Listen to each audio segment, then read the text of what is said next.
미가서 7장 18절과 19절 말씀, 구약성경 1298쪽 되겠습니다. 구약성경 1298쪽 미가서 7장 18절과 19절의 말씀 함께 읽겠습니다. 오늘 공부하는 그 종이 맨 밑에도 써 있습니다. 함께 읽겠습니다. 주와 같은 신이 어디 있으리까? 주께서는 죄악과 그 기업의 남자의 허물을 사유하시며 인애를 기뻐하심으로 진노를 오래 품지 아니하시나이다. 다시 우리를 불쌍히 여기셔서 우리의 죄악을 발로 밟으시고 우리의 모든 죄를 깊은 바다에 던지시리이다. 아멘. 할렐루야. 오늘 저녁에도 잘 오셨습니다. 우리 오늘 이 저녁에는 9번째 시간 나를 위해 다 이루신 구원이라는 그 제목으로 함께 말씀을 나누려고 합니다. 우리가 1번을 한번 같이 큰 목소리로 한번 읽어보겠습니다. 번호 1번 한번 같이 읽겠습니다. 첫 번째 법칙, 그분은 하나님이시며 우리는 하나님이 아니다는 우리의 근본적인 현실을 정확히 나타내주며 순종으로 우리를 인도합니다. 두 번째 법칙, 하나님은 우리가 필요하지 않다. 그러나 우리는 절대적으로 하나님이 필요하다는 우리가 한순간도 하나님 없이는 살 수 없음을 깨닫게 하며 회개 자리로 나아가 자비를 구하게 합니다. 세 번째 법칙, 하나님께서 요구하시는 것은 그분이 제공하신다는 우리를 복음의 핵심으로 인도합니다. 하나님께서는 죄악을 보셨고 희생을 요구하셨으며 아들 예수를 주셔서 인간의 죄를 해결하셨습니다. 우리 세 번째 법칙을 지금 배우고 있는데요. 세 번째 시간입니다. 나를 위해 다 이루신 분, 우리 세 번째 법칙에서는 하나님께서 요구하시는 것은 하나님이 제공하신다는 내용을 가지고 우리가 지난 시간에 살펴봤는데, 여러분 우리가 이 구약의 제사는 이제 끝이 났습니다. 그죠? 구약에 드리는 제사, 우리 레위기에서 말씀하고 있는 그런 제사들은 이미 끝이 났습니다. 왜냐하면 예수님이 십자가에 달리셔서, 예수님께서 십자가에 달리셔서 우리를 위한 희생 제물이 되어 주셨기 때문에 그렇습니다. 우리 히브리서 10장 12절 말씀 거기 한번 읽어볼까요? 오직 그리스도는 죄를 위하여 한 영원한 제사를 드리시고 하나님 우편에 앉으사. 그렇습니다. 예수님께서는 단번에 그 몸을 희생 제물로 드리셔서 영원한 희생 제사를 드리셔가지고 우리가 하나님 앞에 나아갈 수 있는 어린 양이 되셨죠. 그래서 예수님께서 사실 이 땅에 오셔가지고 가르치시기도 하시고 병든 자들을 고치시기도 하셨지만, 예수님께서 하시고자 했던 그 일은, 그 하나님의 뜻은, 하나님의 사역은 무엇이었냐면 결정적으로 제일 중요한 것, 그리고 목적, 골이 되는 것은 무엇이냐면 예수님께서 십자가를 지셔서 우리 인류의 죄악을, 이 세상의 죄악을 담당하시는 그 영원한 제사, 단번에 드리는 제사, 한 번에 영원한 제사를 드려주셨다는 것, 그것이 가장 큰 이유입니다. 아담으로 말미암아서 이 땅에 죄가 들어왔습니다. 그 죄를 해결해야 되는데 그 죄 때문에 하나님하고 하나님의 형상의 그 모양을 따라 지음을 받은 우리가 화목치 않게 됐다. 원수가 되었다. 죄 때문에 원수가 되었다는 거죠. 오늘 아침에 말씀하고도 이렇게 잘 맞아서 가는데, 우리가 그 전에는 죄악 가운데 있었는데 그 죄를 해결할 방법이 없는 거죠. 그래서 하나님이 친히 이스라엘 백성들을 선택하실 때 그들도 죄가 있으니까 그들을 영원히 사할 그런 방법은 아직 주지 않으시고, 다만 예표로 하나님께서 아벨의 제사를 바쳤던 것처럼 피의 제사를 드리는 것을 통해서 하나님 앞에 나오고 하나님과의 관계를 맺으라고 하나님이 제사법을 가르쳐 주신 거죠.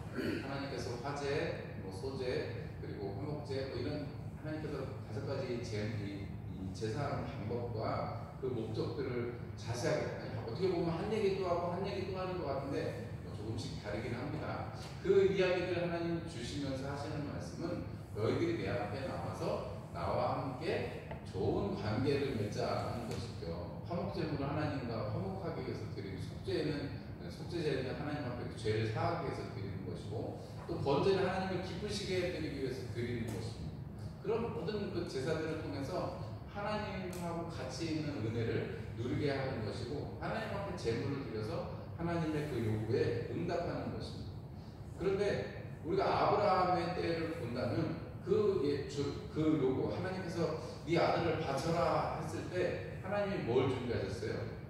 여호와 이레에서 하나님께서 어린 양을 준비하셨죠. 그래서 우리가 하나님께서 필요하신 것, 하나님께서 요구하시는 것은 그분이 제공하신다는 이 법칙은 사실은 이런 면에서 이해를 하시면 편합니다.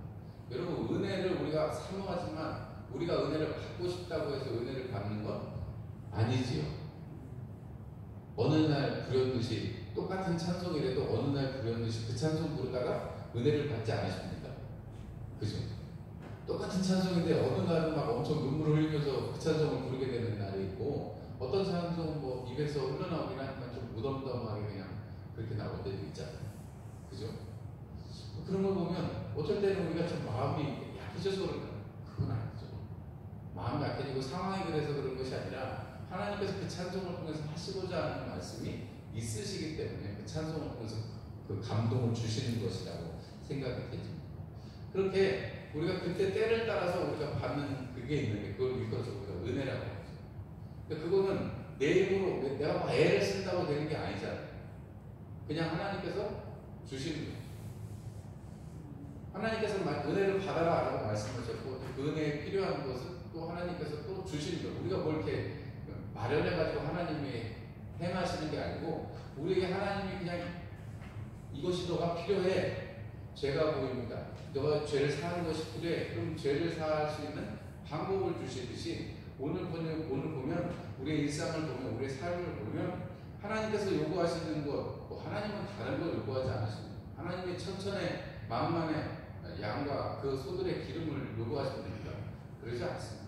하나님께서 원하시는 것은 상한 심령이지요. 우리를 원하십니다. 우리 한 사람 한 사람을 원하시는 것입니다. 우리가 정말 받을 수도 없고 얻을 수도 없는 것을 하나님께서 값없이 주시는 것, 그게 은혜지.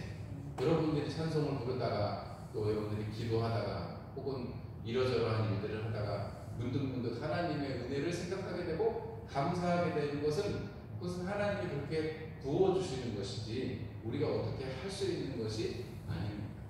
우리가 하는 게 아무것도 없는데, 우리가 수고한 것이 아무것도 없는데 하나님이 주시는 거죠. 예수님을 통해서 말입니다. 예수님을 통해서 그것을 우리에게 그냥 주셨어요. 만약에 예수님 믿는데 우리가 이 구약에서처럼 피 흘려야 되고 죽음이 있어야 되고 거기에 희생이라는 그런 요소들이 있는 것처럼, 뭐 제사에 보면 그렇잖아요. 피를 흘려야 되고 그 피를 뿌려야 되고 제사를 드려야 되고 뭔가 죽어야 돼. 나를 대신해서 뭔가 희생해야 된다는 그런 요구가 아직까지도 만약에 있다고 그러면 여러분, 그것은 우리가 얼마나 힘든 일이겠습니까? 그런데 여러분, 하나님께서는 하나님의 구원을 베풀어 주시는데 예수님을, 하나님의 아들을 이 땅에 보내주셨다. 하나님의 어린 양. 누구를 위해서요? 우리의 죄를 위해서. 그러니까 이게 세 번째 법칙이 무슨 뜻인지 이해가 되시겠죠? 하나님이 요구하시는 것은 하나님이 제공하신다. 그분이 제공하신다. 하나님이 이 땅에 죄를 없이 하고 싶으셨는데 그 죄를 없이 하시는 방법이 뭐라는 거예요? 예수 그리스도를 십자가에 못 박으심을 통해서, 그분의 십자가 사역을 통해서 우리가 하나님이 우리를 자녀 삼으시는, 이제는 하나님의 백성을 넘어서서 하나님의 자녀 삼으시는데 바로 그 일을 하나님이 친히 이루셨다는 것입니다. 그래서 구약에서는 반드시 제사를 통해서만 속죄가 되어지고 하나님 앞에 나아갈 수 있는 일이 생겼다면, 이제 신약에서는 우리 새롭게 된 우리는, 예수님 안에서 새롭게 된 우리는 반드시 예수 그리스도를 믿는 그 믿음으로 새롭게 되어지고 주님 안에서 발견되어진다고 성경은 말합니다. 예수님 안에서 우리가 무엇을 얻었습니까? 그것은 하나님의 은혜로 말미암아 구원을 얻는 것이죠. 영생 초대를 받는 것입니다. 성경은 구원은 하나님께만 있다라고 선언합니다. 여러분들도 아멘이시죠? 여러분, 구원은 하나님께만 속하는 것입니다. 하나님이 베풀어 주시는 것입니다. 우리 거기 출애굽기, 시편, 사도행전, 우리 세 가지 말씀을 한번 읽어보겠습니다. 출애굽하면서 이런 노래를 합니다. 여호와는 나의 힘이요 노래시며 나의 구원이시로다. 시편 37편의 39절의 말씀이요. 의인들의 구원은 여호와로부터 오나니 그는 환난 때 그들의 요새이시로다. 사도행전 4장 12절 말씀입니다. 다른 이들로서는 구원을 받을 수 없나니 천한 사람 중에 구원을 받을 만한 다른 이름을 우리에게 주신 일이 없음이라 하였더라 그랬습니다. 여러분, 구원은 오직 주님께만 속한 것이고 주님만 베풀어 주실 수 있는 것이 구원입니다. 여러분, 그 구원은 우리가 받았습니다. 그리고 그것은 우리가 뭐 요구하거나 하나님 앞에 뭐 어떻게 해서 얻을 수 있는 게 아니고 하나님이 그냥 예수를 믿는다는 그 말 한마디에 주신 것입니다. 우리가 지난주 말씀, 주일 날 말씀 기억하시면 여러분, 일하지 않았는데 복되게 된 사람들, 그런 사람들은 복이 있다 그랬죠. 우리가 아무것도 안 했는데 하나님이 우리를 의롭다, 예수님 믿는 그거 하나 때문에 의롭게 하신 우리는 그런 복을 누리고 있는 사람들이라는 것입니다. 요한복음 3장 16절 한번 같이 읽어보겠습니다. 하나님이 세상을 이처럼 사랑하사 독생자를 주셨으니 이는 그를 믿는 자마다 멸망하지 않고 영생을 얻게 하려 하십니다. 그렇습니다. 예수님 믿는 그것만 가지고 우리는 하나님 앞에 나아가는 것입니다. 우리 사원에 이런 말이 있는데요. 은혜가 그냥 주어지는 게 아니라면 은혜가 아니겠죠. 그거는 그냥 삭시잖아요. 그죠?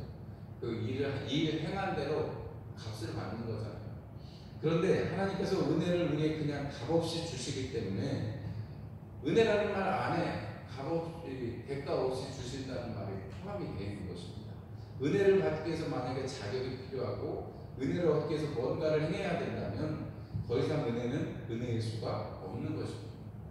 여러분, 우리가 이전에 신앙생활을 여러분들이 어떻게 하셨는지 제가 다 알지는 못하지만 적어도 제가 와가지고 여러분들한테 막 새벽 기도를 열심히 나와야지 구원을 받습니다. 11조를 드려야지 꼭 예수 믿는 사람들은 11조를 꼭 드려야 하고 소모합니다. 이런 얘기를 제가 한 번도 한 적이 없습니다.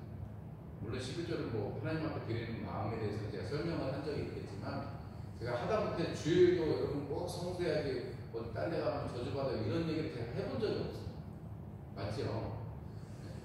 그 뜻은 뭐냐면 우리가 뭐 그런 어떤 종교적인 행동을 한다고 해서 하나님이 더 이쁘게 보시는 것은 아니라는 거예요. 하나님의 것은 섭리 가운데 있는 것이고 하나님이 하시는 일이지 그것 다만 그것은 우리가 믿음으로써 하나님 앞에 감사하는 마음으로 우리가 예배에 참석하고 아침 저녁으로 수요일로 새벽으로 하나님 앞에 나오는 것 뿐이지 여러분 우리가 하나님이 이 땅의 주인이시라는 그 믿음의 그것을 가지고 고백으로 11조를 드리고 그것으로 우리가 증거를 삼는 것이지 여러분 그런 것이 우리의 믿음의 어떤 척도가 될 수는 없습니다. 우리가 하나님 앞에 은혜를 받기 위해서 하나님 앞에 하나님의 자녀인 것을 날마다 확인하려고 여러분들이 예물을 드리세요. 그렇지 않잖아요. 여러분들이 구원받았는데 오늘은 좀 어제는 은혜가 많아가지고 좀 마음이 촉촉해가지고 어제는 구원받은 것 같았는데 오늘은 좀 마음도 강팍해진 것 같고 오늘은 은혜가 떨어져서 약발이 떨어지듯이 배터리가 떨어져가지고 시계가 막 안 맞듯이 약간 그런 것 같아서 배터리를 새로 갈아 끼워야 되니까 은혜를 받아야 돼요. 그건 아니잖아요. 하나님께서 우리에게 원하시는 것은 하나님의 은혜 가운데 산다는 것은 다른 것이 아니고 하나님 앞에 말씀에 의탁하고 기도로 살아가는 것 이것이 하나님의 은혜로 살아가는 것입니다. 뭐 버득버득한 것도 좋겠지요. 안전뱅이가 일어나고 눈먼자가 눈을 뜨고 이것도 다 좋겠습니다만 맨날 어떻게 안전뱅이가 맨날 있을 수 있어요? 어떻게 눈먼 사람이 맨날 있을 수 있어요? 어떻게 그 사람이 일생금 한 번이지 평생을 그렇게 맨날 눈 뜨면서 살 수는 없잖아요. 지금 이제 주님뿐만 알겠습니다만 제가 아주 친하게 지내는 형님이 한 분 있는데 그분이 엄청 무게가 많이 나갔어요. 소아마비 져가지고 늘 휠체어를 탔기 때문에 무게가 엄청 많이 나갔습니다. 그런데요 어느 해인가는 이렇게 집회에서 은혜를 받아 걸었어요. 원래 이게 목발을 짚고 해야지 간신히 걸거나 무거우니까 간신히 걷는데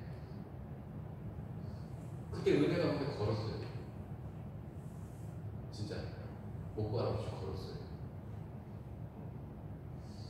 근데 그 다음에 그때는 걸었는데 그때 은혜가 집회 때는 걸었는데 그 다음에 다시 또 휠체어를 탔어요. 왜냐면 워낙에 몸이 무거운데 그거를 어떻게 감당이 잘 안 되기도 하고 그거는 어떻게 됐는지 하늘나라에 가서 하나님께 그걸 여쭤봐야 되겠어요. 한번 걸었으면 끝까지 걷게 해주시지 왜 중간에 그치셨냐고 한번 여쭤는 봐야 되겠습니다만 제 생각에 위로 짐작하던데 몸무게가 워낙에 있고 다리가 부실하니까요.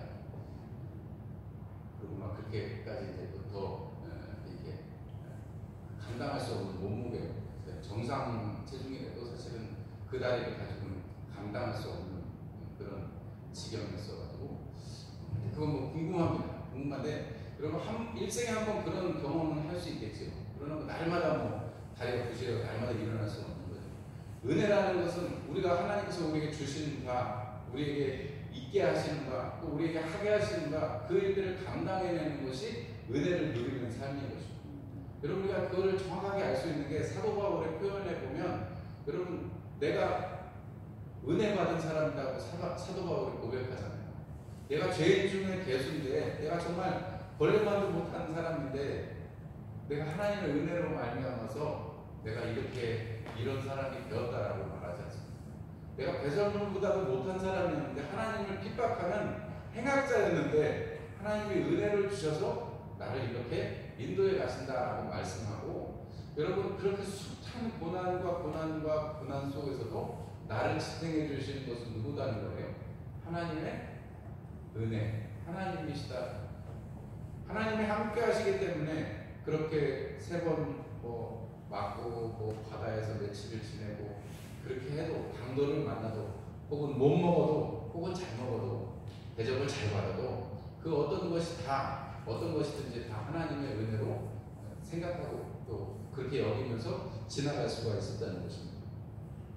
만약에 여러분 저 신천지는 1년에 한 명씩 전도를 안 하면 100만 원씩인가 내야 되잖아요. 아세요, 여러분? 저도 요새 우리가 신천지는 1년에 전도비라고 해서 전도를 못하면 100만 원씩 내야 돼요. 100만 원씩. 우리 교회는 그럼 돈 금방 부자 되겠어요. 전도 못하니까. 근데 여러분, 그 신천지는 100만 원 때문에 막 사람들이 막 빚도 없고 막 그런데요. 신기하죠. 이단들은 참 신기해요. 그 말에 넘어가는 것도 신기하고 그렇게 열심히 하는 것도 참 신기하고. 근데 여러분, 그 사람들은 그 사람들대로 은혜가 있고, 근데 그 사람들은 은혜라기보다는 그걸 안 하면 14만 4천 명이 못 들어가요. 14만 4천 명, 그 이만희가 얘기하는 14만 4천 명이 들어가야 되니까, 길을 쓰고 들어가야 되니까. 아니, 참 웃긴 게 옛날에는 14만 4천 명이 안 됐으니까 14만 4천 명 채우자고 전도한다는 얘기를 할 수 있지만, 지금 20만 명도 넘었어요. 거기 미국된 사람이. 그 20만 명이 넘어가지고 지금 진짜 14만 4천이 되려면 말을 잘 들어요. 이런 식으로 하고 있단 말이에요. 사람들이 속으면서도 거기서 못 빠져나오는 거예요. 왜냐하면 눈이 미혹되어져가지고 뜨지를 못하니까. 그렇게 14만 4천이 돼서 구원받기 위해서 만약에 늘 노심초사하고 아니면 100만 원으로, 아니 100만 원으로 그게 어떻게 변제가 돼서 100만 원 내고 거기 들어갈 수 있으면 저 하더라도 100만 원이나 1000만 원이라도 어떻게 해서 되겠습니까? 그러지 않겠어요? 주님께서 주신 그 은혜가, 우리를 구원하시는 은혜가 정말 큰데, 내가 돈 얼마를 만약에 들여서 할 수 있다고 그러면 자기를 팔아서라도 하겠지요. 속된 말이고. 그런데 여러분, 그게 아니잖아요. 성경에서 말씀하고 있는 것은 우리가 그걸 들여서 주님을 기쁘시게 할 수 있는 게 아니라, 예수 그리스도를 믿고 하나님을 아버지라고 부르는 그것 안에 하나님이 우리를 의롭다 하시고 이제 너는 내 아들이다, 내 딸이다라고 하시는 그 선언에, 그것에 우리가 함께 가는 것, 그것이 믿음인 것입니다. 그래서 우리가 행한 일 때문에 거기에 기초해서 하나님 우리에게 은혜를 주시는 게 아니고, 하나님께서는 때에 따라서 맞는 은혜를 우리에게 주시고 우리로 하여금 그 은혜를 사모하게 하시는 것입니다. 다만 우리로서는 하나님의 은혜를 사모하고 하나님께서 은혜를 부어주실 것을 기다리는 거죠. 이른 비와 늦은 비처럼 하나님께서 열매를 맺게 하시고 열매를 연들게 하시는 그 은혜를 우리가 기다리는 것입니다. 언제 내릴지는 몰라요. 물론 우리가 징조를 알 수 있다만, 좀 우리가 수고할 때 하나님이 더 주시는 경향도 있기는 합니다. 그러나 우리가 금식을 40일 금식을 한다고 다 영적인 분이 돼요. 저만 보셔서 40일 금식했다니까요. 제가 그렇게 막 영적으로 보이세요? 그러면 좋지만,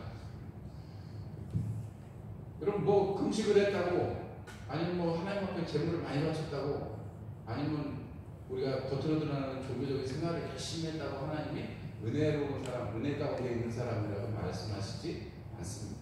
오히려 우리가 눈에 보이지 않는 우리의 말 한자락, 우리의 얼굴 표정 하나, 우리의 손짓 하나에 우리 그리스도를 나타내는 향기가 있는 것을 알 수 있습니다. 그건 그냥 드러나는 거거든요. 우리가 컵에 오렌지 주스가 담겨 있으면 그걸 마시면 오렌지 주스 맛이 확실히 날 거예요.